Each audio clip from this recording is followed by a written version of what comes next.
Hello po sa inyong lahat mga ka-crypto. Ako po si Pinoy Crypto Trader at sa video na ito ay atin pong pag-uusapan ang tungkol sa balitang ito kay Shiba Inu, kung saan ay meron daw pong isang investor ang biglang bumili ng higit 323 billion na amount ng Shiba Inu tokens, at kanya po itong ginawa pagkalipas po ng 2 taong kanyang pananahimik. Kaya yan, ano kayang dahilan kung bakit bigla siyang bumili ng ganito kalaki na amount ng Shiba Inu token? At yan po ang ating pag-uusapan sa video na ito.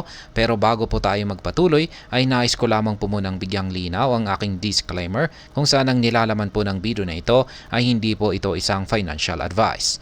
For education and information purposes lamang po ang layunin nito. Maliban po dito ay nais ko na rin pong magbigay babala na wala pong kahit anumang group chat ang Pinoy Crypto Trader. Ayan. An early Shiba Inu whale address reawakens after 2.6 years of inactivity, purchasing over 323 billion SHIB with wrap Ethereum in 3 hours. Nitong pong kahapon, nakalipas na araw, June 5, yan, taong 2024, ay isa pong balita ang lumabas tungkol sa isang malaking investor or Shiba Inu whale na may malaking holdings dito kay SHIB. Ayan, at siya ay bumili ng higit 323 billion na amount ng Shiba Inu tokens. Yung kanyang napakalaking purchase na ito ay nagdulot po ito ng kaguluhan or pinagkaguluhan po ito ng crypto community, particular po ang community ni Shiba Inu. Ngayon ay ang masasabi ko naman po sa kaganapan na ito ay ang pagbili ng malaking whale na ito ng malaking whale or malaking balyena na ito kay Shiba Inu.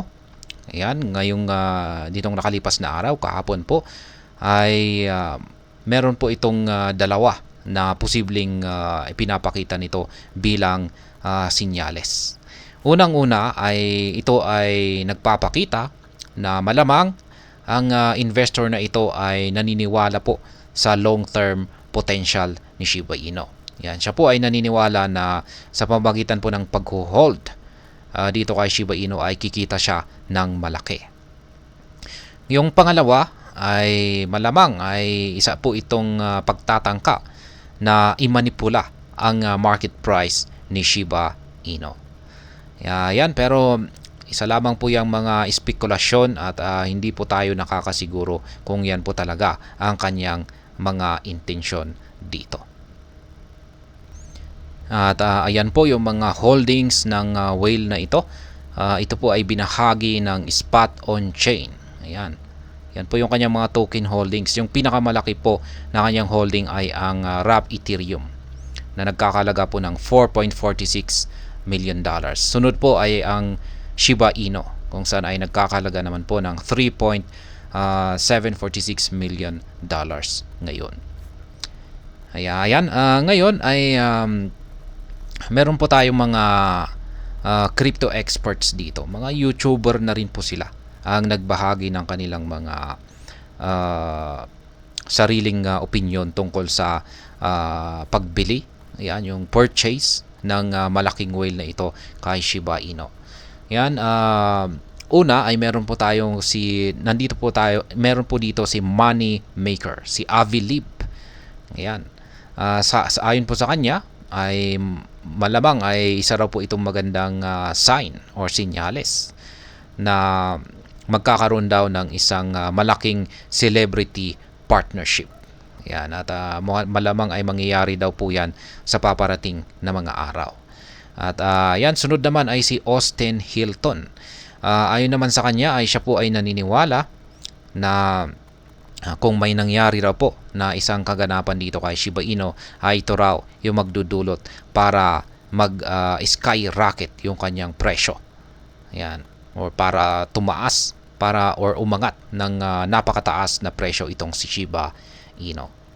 At meron din po tayo si Oscar Ramos. Yun naman po sa kanya ay sa kanyang YouTube channel ay kanya naman pong ipinaliwanag yung posibilidad na itong si Shiba Inu ay maaring makaranas ng 193,774% na pump sa kanyang presyo. At ang panghuli po na crypto expert natin dito ay si Zach Humphries. Sabi naman po niya sa kanyang YouTube channel ay nakikita raw po niya na siya po ay naglabas ng kanyang bet na $18 million dito kay Shiba Inu. Yan po yung kanyang ibinahagi naman sa kanyang channel. Siya po ay pumupusta or naglagay po siya ng pusta.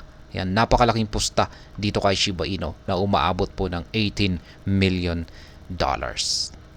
Kaya ayan pong muli, isang malaking Shiba Inu whale ang nag-invest or bumili ng 323 billion na SHIB tokens kahapon na siyang nagdulot ng kaguluhan sa crypto community. At hanggang dito na lamang po tayo sa video na ito. Sana po ay inyong nagustuhan ang aking paliwanag sa video na ito. Kung inyo po itong nagustuhan ay pakiclick lamang po ang like button nito. Para naman po sa mga bago lamang dito, kayo po ay aking inaanyayahan para mag-subscribe. Pakiclick na rin po ang bell icon nito dahil ito po ang siya magsisilbing notification nito sa mga bago kong videos na akin pong ina-upload sa aking YouTube channel na ito. Marami pong salamat sa panonood. Ingat po tayo lagi at God bless po sa ating lahat.